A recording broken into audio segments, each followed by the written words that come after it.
Hey Pisces, how y'all doing? Welcome. We're going to be taking a look at your second half of August, general reading here. So in your meditation, I heard the song Under Pressure by Queen. I was also taken to a lot of glass going around, right? Glass, which we consider to be fragile, right? When we think of glass, it's like, oh, it's fragile, right?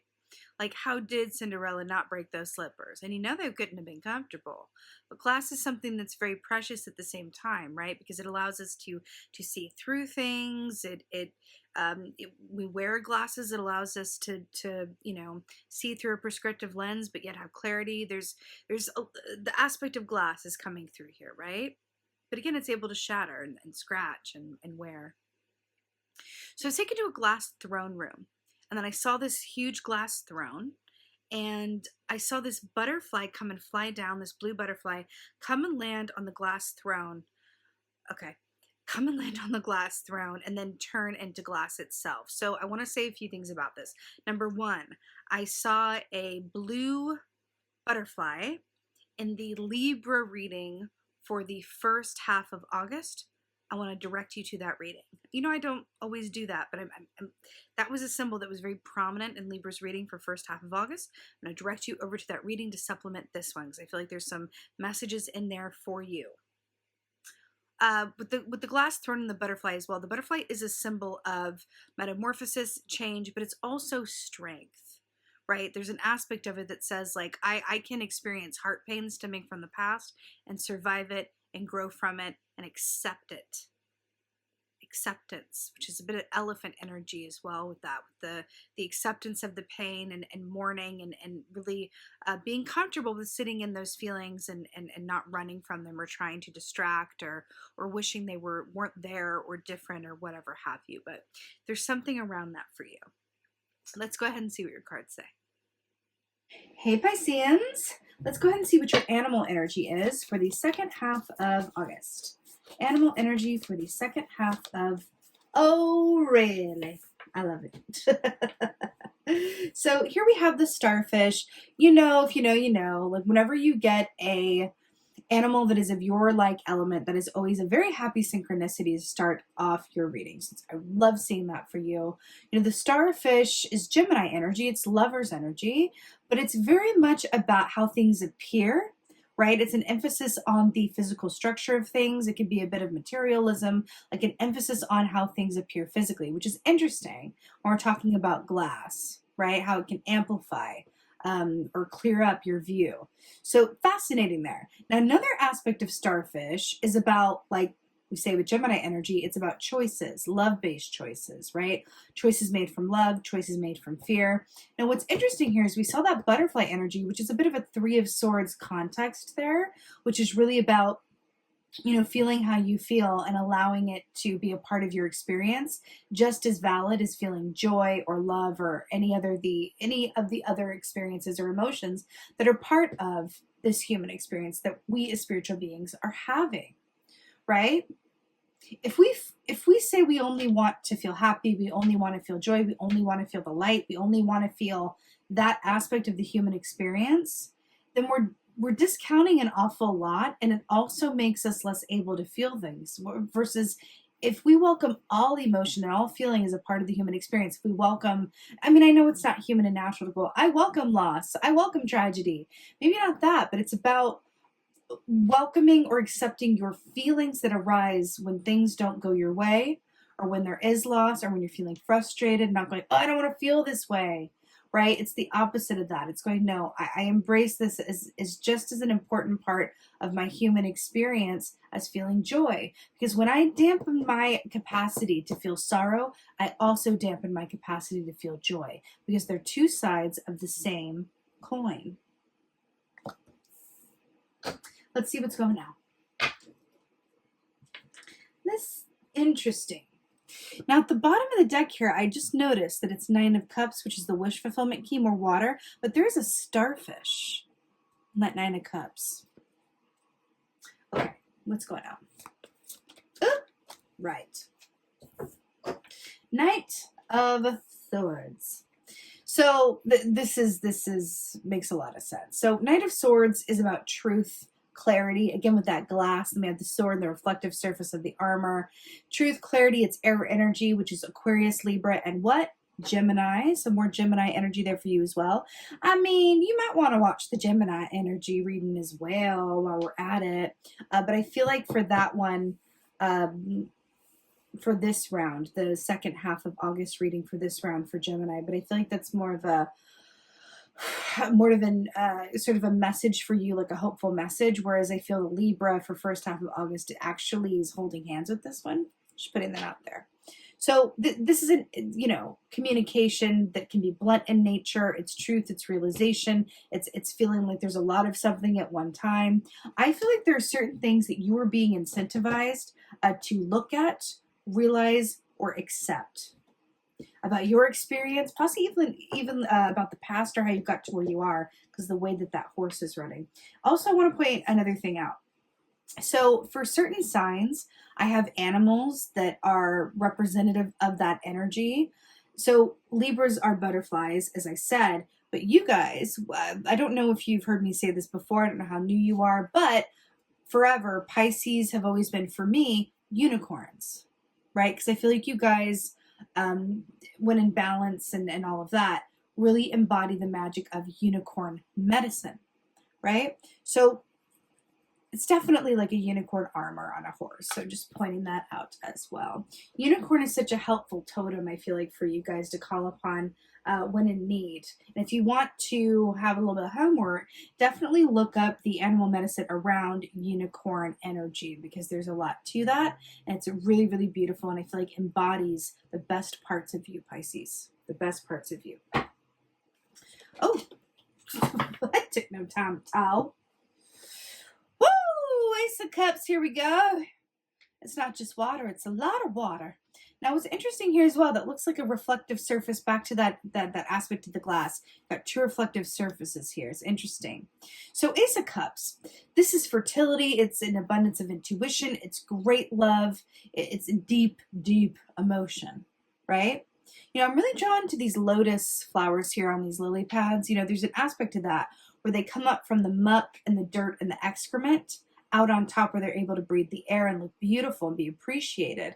Why do I feel like there's an emphasis, especially as it relates to the past and where you came from? There's some muck and some dirt and some excrement there that your attention is being called to. And I feel like the glass is symbolic of how you perceive the past and how clear your perception is of it. Are you seeing things clearly? Are you remembering things? It's kind of like Six of Cups in reverse a bit. Are you remembering things in a better or worse light than how they actually happened? I feel like there's something about your past experience that's coming in to inform what's going on right now. Something about that. Right. Four of Swords here. So I understand this in the sense that, you know, there's a lot going on, Pisces. We got the Knight of Swords, which is kind of like an intense energy, right? And then we have Ace of Cups, which is a big energy. So Four of Swords, you know, this is more air energy for you here. And this is very much about resting, around being where you are, and really embracing a sense of, you know, I need to just go in with where I am before moving forward so that I can regenerate, rejuvenate, heal, and come to a place of calm, right? But this is doing so in a way where there's no timetable or time limit on it, right? It's like, I'm going to take as long as I need to get my mind right, heal my body, and come to a place where I feel like I have organically recharged, right? Which means I feel like in some ways, do you literally see how she's like facing the past and he's going to the past? I do feel like there's an aspect of this as well that says, like, we can come under a lot of pressure from ourselves, others, our financial situation, our families, whatever, to do things in a certain timeline or in certain ways. And I feel like the best thing you can do for yourself during this time is, along with this Lover's energy and the Ace of Cups energy, is give yourself permission to go at your own pace and do what you need and want to do in the context of your own feeling and knowing. Can you cut off the timer? Can you cut off the obligation? Can you just move from a place of personal permission and freedom. That's very much what this feels like to me. And there's a greater purpose behind it. I also want to point out the fact that there are mountains in the background here. There are mountains in the background here. And there are mountains in the background here. Mountains are a symbol of persevering over your challenges, right? Perseverance, challenges, growth, right? You know, I feel like that's coming up for you in the context of really, because mountains are also about, if you think about it, perspective. Because when you reach the top of that mountain, you're able to see things that you can't at the bottom, right? I feel like you're being asked to regain some perspective. Or give yourself a perspective that you haven't yet had, right? But this feels incredibly important to you. And I feel like your main priority right now really wants to be getting yourself right. Whatever, especially mentally. Okay? Let's get some advice. Right. Ooh. Personally, whenever I pull advice for myself in any given situation, this is my favorite advice to get, by the way. So this is the 5th major arcana. In this deck, it's called the Book of Shadows. Traditionally, it's the Hierophant, Taurus energy in the Tarot, which speaks of everything being as it's meant to be. That's why it's my favorite thing to get as advice, because it just says everything that is going to happen is in working order. It's going to happen in divine timing. It's going to happen in the way that it's meant to, and it's all working within a greater purpose of aligning you to your best good. That's why I'm so obsessed with it, because it's like it's this dose of comfort that says like, oh, okay. It's a beautiful major arcana which just says all I can do is make love-based choices and do my best, and everything's going to work out. That's what the Hierophant is, right? It's about tradition. It's about contracts. All of those things that are just as they are, right? Ineffable. I just heard ineffable, ineffable, ineffable. So Book of Shadows, in this context, though, in this particular deck, let's take it a bit further. First of all, we have a beautiful crescent moon there. You can see that. Can you see? I don't know if you see that. We have a beautiful crescent moon there. And you as Pisces, you know, your key in the tarot is the moon. So I like that it's coming up for you here in this context, right? Phases and timing. When we say like it's all in the moon phases, meaning like the nature of the human experience is to shift and change and allow for. There's no rushing the moon phases, darling. It is what it is, and they are what they are, right? So with this Book of Shadows context, this also speaks to, if we think about what the aspect or the concept of a Book of Shadows, it is to really compile things that work for you. That's essentially what this is. It's like a magical journal of what has worked, right? Trial and error. And I feel like there's an aspect of you that is doing this and learning an important aspect about what your personal needs are during the process of this, right? But again, the emphasis is on what works for you, right? I really want to point that out. What works for you, right? I'm also getting that you know, like a throne of glass, right? When we think about the imagery of a throne, that is a personal, you know, place of power. It denotes status and it denotes authority. The emperor sits on a throne, right? I just looked over here and I saw the king. The king sits on a throne, right? There's something about that where it's like you're being encouraged to come from your own personal place of authority and really insist on what is right and best for you. It feels incredibly important, and I feel like it's going to come into play in ways that you can't necessarily know or see at this time. I'm hearing marriage contracts as well. There's something about a marriage contract or a partnership contract or like a, what is that, endorsement contract, something about that. I'm hearing for a group of you guys to take that, an aspect of that literally. Signing on to do something, agreeing to do something about that. Anyway, let's get an oracle. I'm feeling like lightening it up a bit and getting a divine feathered messenger.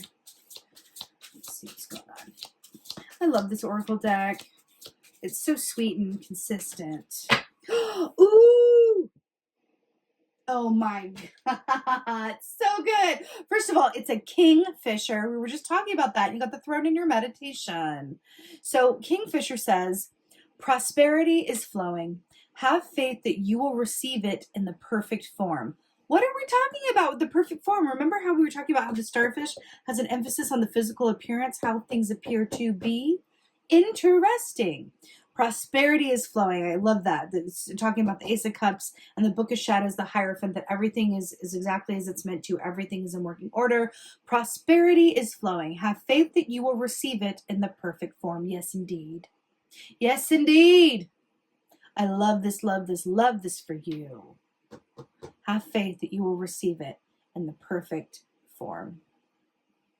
That can be another aspect of this I almost said Four Seasons, Four of Swords too, is have you ever found, and I often find, a lot of the times when we are advised to rest or do what we need to do in our own time, it's because we're being prepared for an uptick in pace and acceleration of movement and events. So it's like, oh, okay, I'm really glad that I, balanced, that I rested or did what I needed to do in my own timeline, because I'm moving into another energy soon that it is going to require things of me that I will be glad that I rested for, right? So it's really beautiful in that way. Everything's an aspect of balance, isn't it, Pisceans? You know what? I'm getting called to pull another one. I don't normally do that, but I'm feeling like getting a wisdom of the hidden realm for you. It's a bonus pull, y'all. Why not? Okay. Pisces. Oh, such a gift. We have the Spiral Dancer. So number 5, that is going back to the Hierophant / the Book of Shadows. Also, there's 5 points on a starfish. 1, 2, 3, 4, 5. Interesting. Anyway, so this says circuitous route perception. Circuitous route perception. I just want to point out that Homegirl definitely has like a seashell, which reminds me of you as well in terms of the fact that you are, water signs. It's really beautiful. So circuitous route perception. Weren't we talking about perception as it relates to the past and clarity around glass and how you see things? And she's also looking to the past position. See that? Circuitous route perception. That really says that life is not linear, right? Life is not linear. There's stops and starts. There's detours. There's side turns. There's all of these things. There's choices, right? Back to the Lover's energy. So it's really accepting. Again, it's another way to look at what we're talking about, right? It's really about accepting with equal reverence every aspect of your experience. The slow times, the fast times, the hard times, the good times, the in-between times, all of that. And seeing the wisdom that all of it is valid and all of it is equal. Right? We as humans tend to go, oh, that's good or that's bad. Well, I'm hearing to go away from that duality a bit and just go, but what if all is? And we take out the judgment and go, it's not all good, it's not all bad, it's not this or that, it's everything is. And everything is an aspect of this human experience, right? So there's a real power that you have available to you through the lens of your perception. And I feel like this is you with the Spiral Dancer. You can look in your past and go, wow, there are a lot of detours, but I'm really glad that they happened because it took me there, and then I met this person, then it took me there, and it was a bit of a zigzag, right? I'm seeing the image of a crocodile as your personal totem during this time that you can call upon to help you. So crocodile is all about, it holds within it dragon energy, which is about wisdom, seeing yourself and others clearly and perfectly. It's justice energy with that, right? High clarity and perception like this. But there's also an aspect of crocodile energy that speaks of timing, when to move, when to be still, right? I'm hearing you can call upon that totem right now, Pisces. That's an extra one for you. Crocodile. Please look into that animal medicine too if you're curious, because it also speaks about mental wellness, mental health, which is also an aspect of the Four of Swords and why we go into a Four of Swords position to nurture that aspect of ourselves. Really beautiful, Pisces. Really, really beautiful. I'm sending you so much love and many blessings for your second half of August. I so hope that this helps and resonates. If so, please do let me know in the comments below. I love reading your comments. Please like, share, and subscribe. I would so appreciate that. And with that being said, and as always, just thank you. Thank you so much for being here. And as always, and most of all, thank you for being you. and be well. Until next time.